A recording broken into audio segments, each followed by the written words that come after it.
क्या हुआ? बोलो। सर बाबू, वो बोलो रमैया।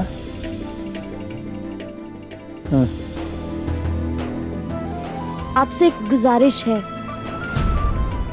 वो बॉन्दिता ने हमें बताया था कि आज घर पे आप लोग वो सफेद पर्दे पे वो चलचित्र देखने वाले हैं। हम लड़कियों ने कभी देखा नहीं वो सफेद पर्दे पे जो जादू जो चलता है ना।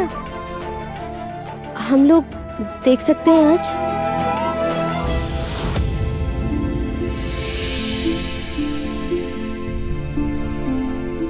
चलचित्र में रामायण देखने वाले हैं। अच्छा ही होगा अगर सब लड़कियां देख लें, तो बिना किताब पढ़े भी काफी सारे प्रश्नों के उत्तर सीखने को मिलेंगे इन्हें।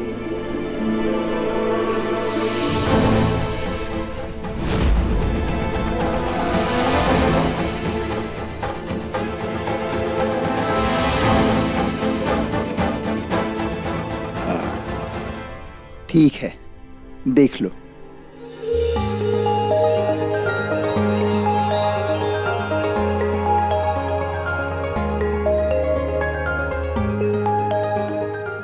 बाकी पढ़ाई बाद में।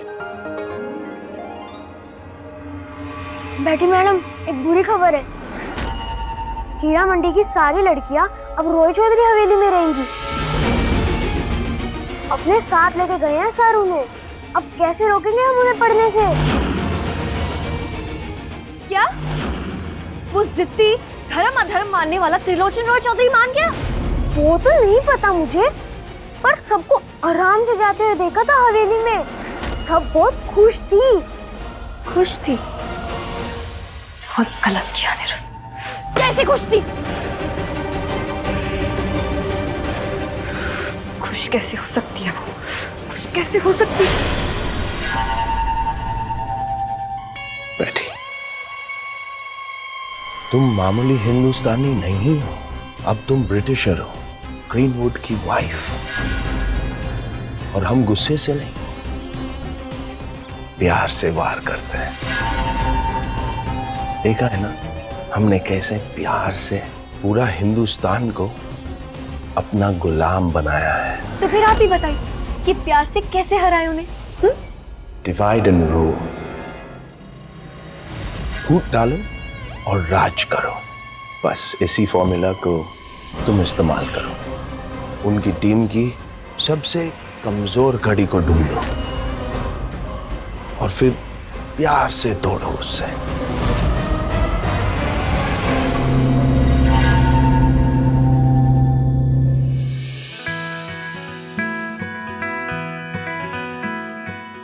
ये है सफेद पर्दा और इस डिब्बे की रोशनी से इस सफेद पर्दे पर चलते फिरते चित्र दिखेंगे। पहले तो हम कहानी सुनते थे ना, इस पर्दे पे कहानी देखने को मिलेगी। चलचित्र कहते हैं जादू के पिटारे को। तुम्हारा मतलब ये है कि सफेद पर्दे पर हमारे जैसे चलते फिरते लोग दिखेंगे? हाँ। बहुत मजा आएगा रमैया दीदी। हाँ, मैं तो नहीं मानती। चलो कागज पर तो फिर भी चित्र बना सकते हैं, पर पर्दे पर लोग नामुमकिन। पहले मैं भी ऐसा ही सोचती थी, पर जब मैंने चलचित्र देखा तो मुझे विश्वास हुआ। थोड़ी देर बाद ही हम साथ में चलचित्र देखेंगे। तब मेरी बात पे सबको विश्वास हो जाएगा।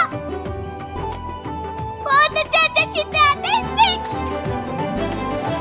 देखो कितना दिखावा कर रही है फिर से ये बॉन्दिता। बड़ा शौक है ना इसको हमसे अपने आप को बड़ा दिखाने का।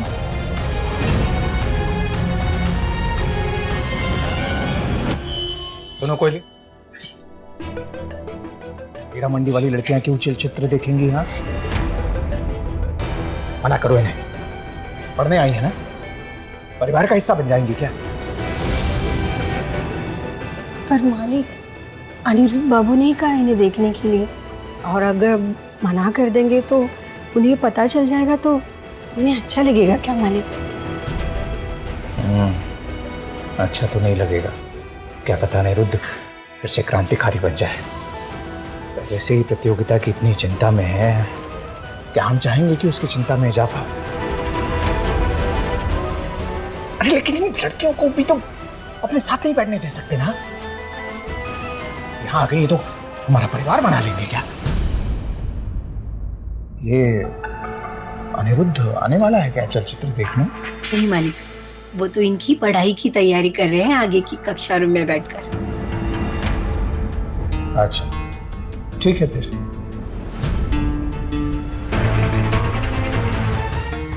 देखने दो इन्हें। देखने दे, परिवार के साथ बैठकर देख सकती है ना? हाँ ठीक है। तुम चाहे जो कर लो अनिरुद्ध, हम कभी रॉय चौधरियों की रीति रिवाज पर आंच नहीं आने देंगे। कोयली दीदी, मेरी सहेलियां कहाँ गई?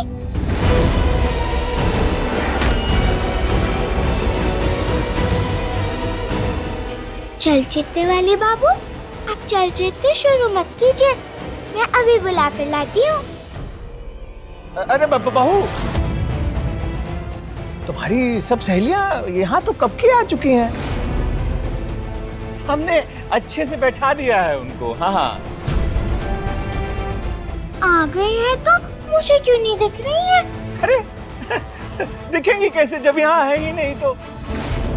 हमने उनकी उस तरफ बैठने की व्यवस्था कर दी है।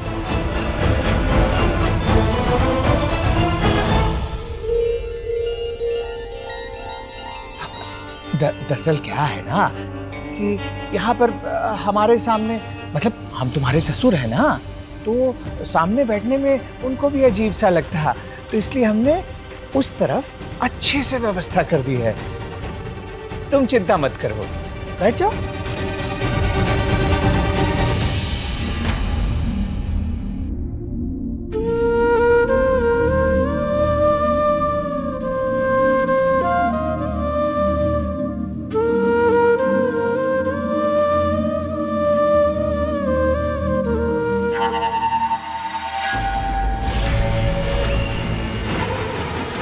काका ससुर जी, मेरी सहेलियां वहाँ बैठी हैं, तो मैं भी वहीं बैठ जाऊं उनके साथ।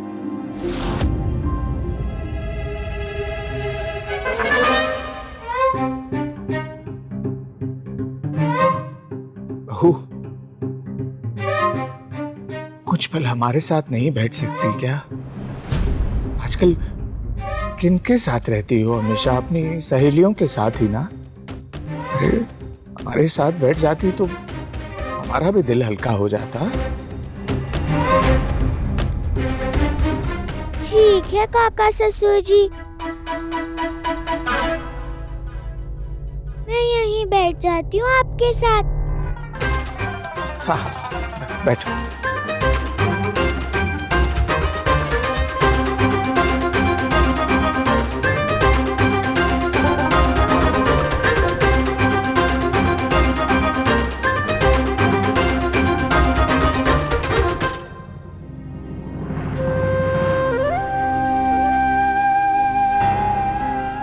चलचित्र का आनंद तो सहेलियों के साथ ही आएगा मुझे, पर कोई बात नहीं, थोड़ी देर बाद चली जाऊंगी वहाँ। इससे काका ससुर जी भी खुश और मैं भी।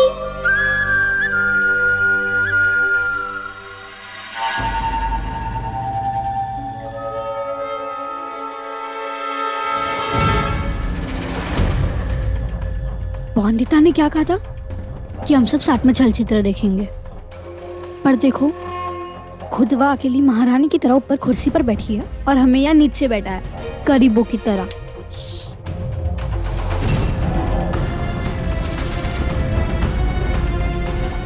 सुनना। चुप करना, अभी रोशनी शुरू हो जाएगी, मुझे देखना है चलचित्र। हाँ चलो शुरू करो।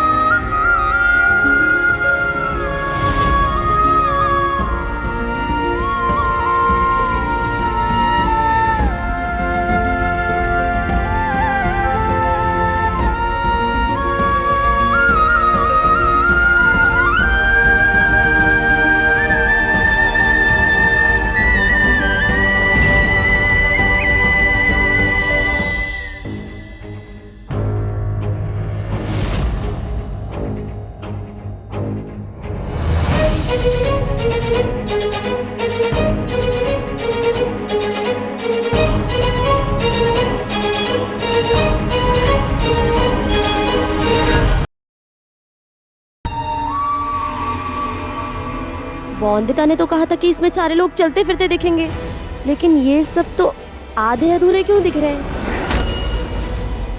है ना? हाँ, बिल्कुल भूत की तरह, मुंडी कटी हुई।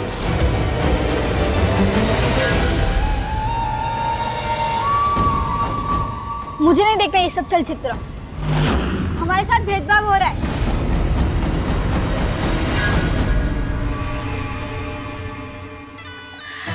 मैं जानती थी ये भेदभाव तो होगा ही, क्योंकि रॉय चौधरी अपने घर में तो जगह दे देंगे पर परिवार में नहीं।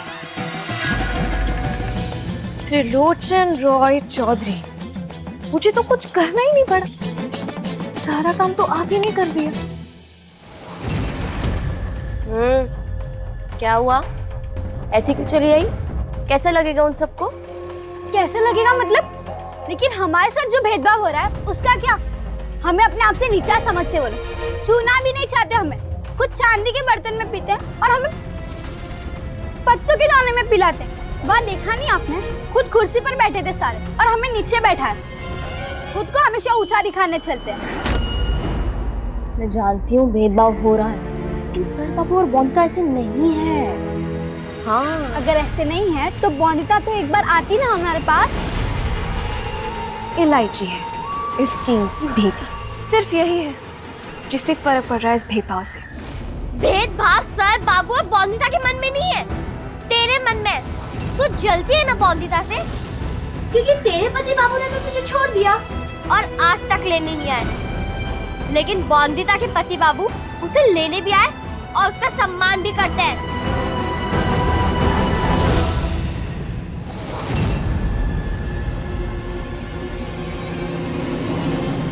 यानी इलायची ही लड़कियों की टीम की वो कमजोर कड़ी जिसे मैं ढूंढ रही हूँ।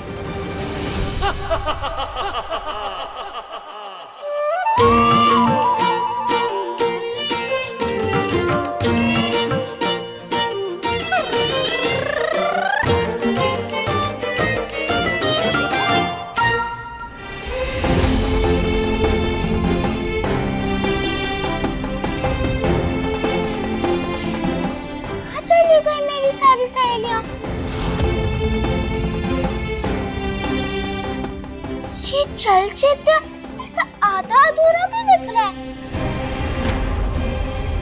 हमारी तरफ तो एकदम सही दिख रहा था।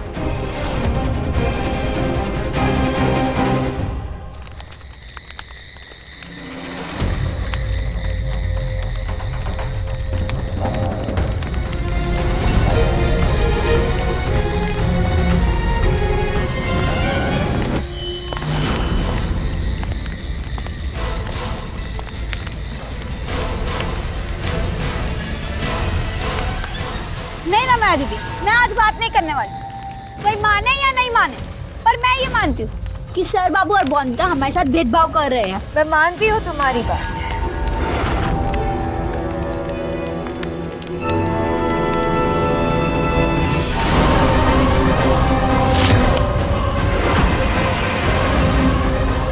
मैं मानती हूँ कि वो तुम्हारा इस्तेमाल कर रहा है और कुछ नहीं। बेटी करीमवुड, तुम ये क्या कर रही हो? तुम तो हमारे दुश्मन हो।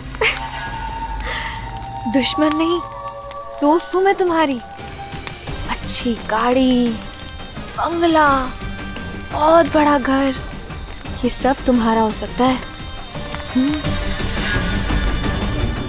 बेटी से पहले मैं सौदामिनी थी। वो सामने वाली हवेली दिख रही है, वही रहती थी मैं।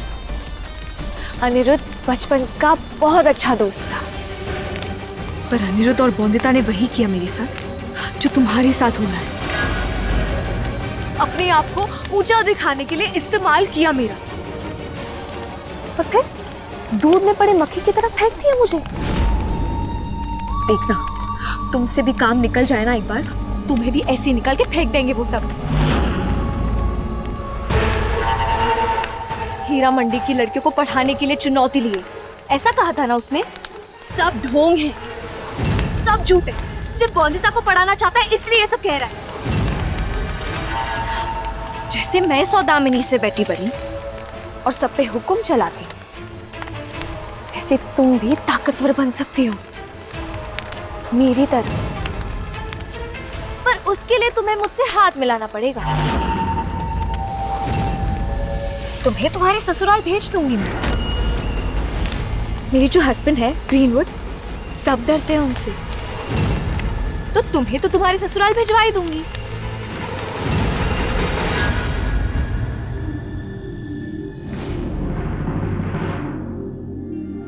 मुझे कुछ पूछना है आपसे सर बाबू।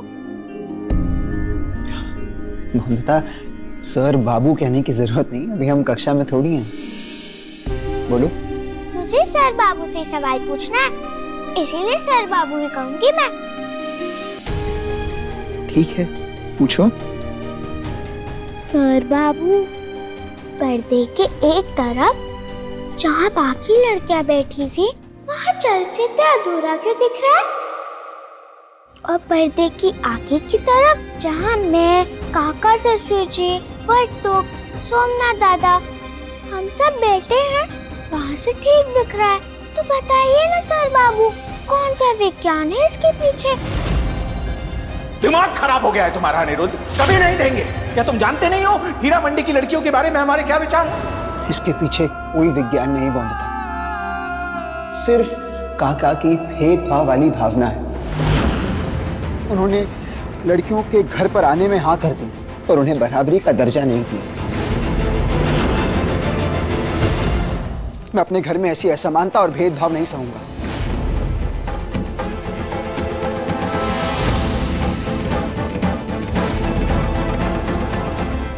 मैं भी अपनी सहेलियों से माफी मांग लूंगी। अगर तुम मुझसे हाथ मिलाती तो मैं तुम्हारी जिंदगी बदल दूंगी और अनिरुद्ध और बॉन्दिता को झुकवाऊंगी तुम सबके सामने। और जो शान और ठाठ से बॉन्दिता जी रही है वो सब तुम्हें मिलेगा। मैं भी बॉन्दिता की तरह रेशम की साड़ी पहन सकती हूँ, उसकी तरह गहने पहन सकती हूँ। हाँ हाँ हाँ, सब पा सकोगी तुम। उसके लिए तुम्हें मेरे साथ हाथ मिलाना पड़ेगा और वही करना पड़ेगा जो मैं कहूंगी। मंजूर है? बनना नहीं चाहती तुम बेटी की तरह? बड़ा बंगला, गाड़ी, ऐशो आराम वाली जिंदगी, ये सब चाहती हो कि बॉन्दिता के पैरों तले दबकर सारी जिंदगी निकालना चाहती हो? सोचो।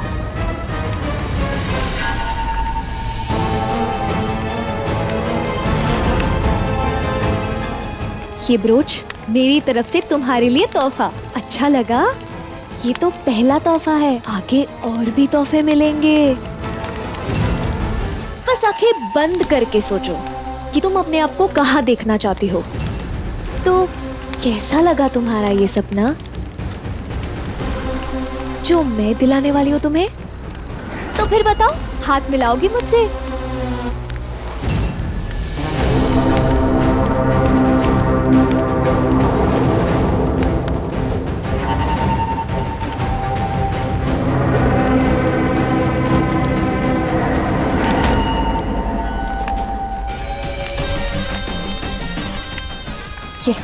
ये मेरा टेलीफोन नंबर है, पर तुम्हें तो इस्तेमाल करना आता नहीं होगा ना? ठीक है, मैं समझाती हूँ। नहीं नहीं, मुझे आता है, मेरे ससुराल में भी था।